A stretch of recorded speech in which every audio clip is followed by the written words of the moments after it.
सभी मित्रों को मेरा प्यार भरा नमस्कार। मित्रों, आज मैं मुनस्यारी में हूँ। तो भारी यहाँ बारिश चल रही है अभी। तो मुनस्यारी के बारे में थोड़ा बारिश में हम थोड़ा हल्की फुल्की जानकारी लेते हैं यहाँ की। जिसने इस चैनल को सब्सक्राइब नहीं किया है प्लीज़ लाइक सब्सक्राइब ज़रूर कर दें। तो आज हम हैं यहाँ पे, ये ऑफिस है आपका कार्डिंग प्लांट कार्यशाला उद्योग विभाग मुनस्यारी पिथौरागढ़। कार्डिंग प्लांट जो है कार्यशाला उद्योग विभाग मुनस्यारी पिथौरागढ़। ये फ़िलहाल तो थोड़ा बंद पड़ा है, कोई दिख नहीं रहा है हमको यहाँ पे, लेकिन एक हमारे परिचित मिले हैं यहाँ पे, तो उनसे थोड़ा इस बारे में थोड़ा सा जानकारी ले लेते हैं। तो सर, आपका शुभ नाम, आपका परिचय। मैं सुनील कुमार पांडे जी। मैं ITI में यहाँ पर जॉब पर हूँ। जी जी। 90 से मैं 2002 तक यहाँ जॉब पर रहा ITI में। अच्छा। कार्टिंग प्लांट और उसके और ITI उस समय आमने सामने थे। अच्छा। रोड से ऊपर कार्टिंग प्लांट था, रोड के नीचे जी जी। रोड से लगा हुआ ITI उस समय यहाँ चला करता था। आज के समय में ITI जयती पर संचालित है। अच्छा। उस समय कार्टिंग प्लांट की ये था सर, कार्टिंग प्लांट में यहाँ पर काफ़ी ऊन आती थी।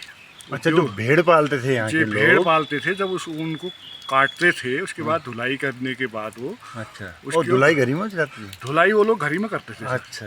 धुलने के बाद और क्या कहते हैं, जब ऊन लाते थे तो उनको यहाँ पर कटिंग करते थे मशीन द्वारा। जी जी जी। उसके बाद फिर वो ऊन के छोटे गोले बनाकर तो उसको कोई तकली से काटता था हाथ से। अच्छा। कोई लोग चरखे से काटते थे। अच्छा। फिर ज़्यादातर लोग सब उस समय ऊनी कपड़े उसी से बनाते थे। उसकी बिनाई करने के बाद धागा कटाई के बाद जब धागा तैयार हो जाता था तो ये लोग फिर कोई हाथ से करते थे। यहाँ बड़े बूढ़े बुजुर्ग जो लोग हमारे पिताजी के उम्र के उस समय के थे, तो आज मेरी उम्र 60 साल होने जा रही है ये। जी। तो बड़े बुजुर्गों को हम देखते थे नीचे ऊपर चलते फिरते, बगल में छोटी सी झोला हाथ में तकली लिए नीचे ऊपर घूमते रहते थे वो लोग तकली से आ रहे। और कोई लोग चरखे से घर पे ही आते थे। अच्छा।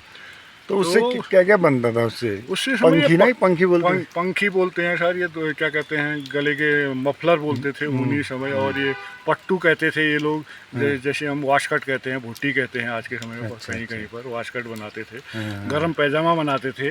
लेकिन वो मशीनों द्वारा ही अपने घरों में उनकी लकड़ी की मशीनें सांचे होते थे, वो उसी हिसाब से आदमी की लंबाई देख करके, जैसे मैं बोलूँ तो उनके लिए मेरे लिए बना दो करके, तो मेरी नाप लेते थे जैसे दर्जी काटता है कपड़े को। अच्छा, वैसे वो बुनते थे सर। अच्छा। ये न कि कहाँ उस बुने हुए कपड़े को काटेंगे। जैसे हम पंखी को काट के चाहें तो हम कोई कमीज भी बना सकते हैं, शर्ट भी बना सकते हैं, लेकिन वो बुनाई इस प्रकार करते थे कि उनके जो हमारी कटिंग के जॉइंट हैं वो ऊन से या तागे से बाद में सिलते होंगे, लेकिन उन्हें पीस वैसे ही बनाने जैसे दर्जी पैंट की कमीज या भुट्टी को काटता है। अच्छा। और उस समय यहाँ के जो बड़े बड़े सेठ लोग हैं, इनके पास काफ़ी बकरियाँ होती थी। 8-8, 10 हज़ार सुनते थे हम। इनकी 10,000 बकरियाँ हैं। अच्छा। इनकी 12,000 है, इनकी 8,000 है। आज तो सर, आज की डेट में कितने होंगे कुछ? अब किसी का, अब सर मैं 2002 में चले गया था। आज ये इलेक्शन चुनाव ड्यूटी में यहाँ पर आया था। अच्छा। तो कम होंगे आजकल, होंगे भी तो किसी के पास 100-200 ज़्यादा था, कम कोई होंगे तो सर। पहले अनवाल लोगों को ये रखते थे, जैसे 10 बकरियां ब्याने वाली हैं तो उससे बोलते थे भैया 3 बकरियों के बच्चे तेरे, 7 के मेरे। कुछ ऐसा ही चलता था। इस टाइप का चलता था इन लोगों का, सुनने में भी बातें। तो अब तो ये बंदी होगा फिर इसमें? अब क्या होगा? सुनने में आया था सर, ये दिख रहा है। अब बोलते हैं कि यहाँ कमी है, काम भी कम है। काम ही कम हो गया। अब उनका काम ही कम हो गया, ज़्यादा चीज़ें। लेकिन वो कपड़े जो मैंने भी देखा है, वो चुटका उटका कुछ बोलते थे ना, चुटका हम लोग भी खरीदते थे उस चीज़ को, तो काफ़ी गर्मी होती थी। काफ़ी गर्मी जी। अब आजकल एक तो सर फैशन ऐसा चल गया ना, ये चाइना फाइना का जो माल आता है ना, वो कंबल हम्बल, ये चरू फरू बाहर से जो आते हैं, इसने भी कहीं ना कहीं हमारे यहाँ की मार्केट में समाप्त किया है। फुल में चुटके आप अगर आप देखते हो तो सर 8-10 किलो का एक बैठता था, तो उनकी कीमत तो आप 1000 भी लगाते हो तो 10,000 का इस समय। सही बात है, चुटका हो गया। तो हमें अब चाइनीज माल मिल पा रहा था 10,000 में 10 मिल जा रहे हैं हमें। जब वैसे तिब्बती व्यापार हुआ या वहाँ का जो हुआ, वहाँ मिल जाते हैं, सस्ते भी मिल जाते हैं, गर्म भी होता है, गर्म भी है। और आदमी फैशन की तरफ भी भागने लग गया है आदमी। और यहाँ के बारे में कुछ जानकारी है सर आपको? बाकी और क्या क्या चीज़ें होंगी यहाँ जो विशेषतया यहाँ की प्रसिद्ध कुछ सर उस टाइम प्रसिद्धि पे? उस समय तो जैसे लोकल आलू आता था, जैसे पिथौरागढ़ की तरफ बड़ाबे का आलू बताते हैं, जी, यहाँ जी। ऊपर से आलू आता था, बड़ा स्वादिष्ट आलू होता था सर, करीब करीब 8 इंच 10 इंच लंबा और मोटा, अच्छा 300 ग्राम, जो लोकल यहाँ की थी। अब तो सर ये नीचे से बीज आने लगा, सब लोगों ने छोड़ दिया। राजमा और भी सुना है मैंने। राजमा बहुत आयत में पाया जाता था। अब सर अब आजकल ऐसा भी हो गया, काम हल्द्वानी करने- मंडी से लिंक होने से सारा माल अब गांव गांव में ही रोडें पहुंच चुकी हैं सर, हाँ। रोडें पहुंच चुकी हैं, तो जो व्यापारी हैं गांव में चले जाते हैं वो लोग, वहीं से लेके सीधे। गांव में ही चले जाते, यहाँ उपलब्धि नहीं हो पाता है। अच्छा आलू इतना बढ़िया होता था? इतना बढ़िया होता था सर, बहुत मीठा, अच्छा अच्छा, बहुत स्वादिष्ट आलू, अच्छा अच्छा। मतलब इतने और बड़े बड़े, मतलब ये लगा लीजिए करीब करीब 200 ग्राम 150, छोटे से छोटा आलू उस समय 200 ग्राम से ऊपर का होता था। 5 आलू 6 आलू 7 आलू चढ़ते थे एक के जी।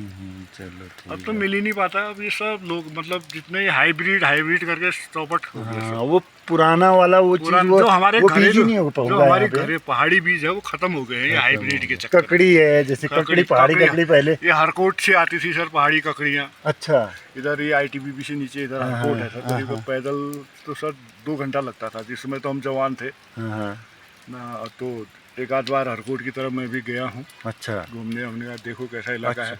लाई के पत्ते आते थे सर, एक आदमी के लिए 2 पत्तों से सब्जी हो जाती। बरसाती न झाड़ू वाली लाई। अच्छा अच्छा अच्छा अच्छा। हाँ, केले के पत्ते की तरह इतनी चौड़ी होती थी सर। अच्छा अच्छा ना लोकल ये लोकल मूली होती थी, बड़ी स्वादिष्ट हरकोट मूली की। अच्छी थी। अच्छा वो गोल वाली भी होती थी दारमा? हाँ हाँ गोल वाली सर, ऐसे गोल और चुकंदर की तरह लंबी तरह और इतनी मोटी, एक 1.5 2 किलो की, बड़ी बड़ी। अच्छा तो अब पुरानी चीजें, पुरानी चीजें विलुप्त होती जा रही हैं। शेकवा है, जम्बू है, गदरानी है, पहाड़ी जड़ी बूटियाँ कई हैं यहाँ।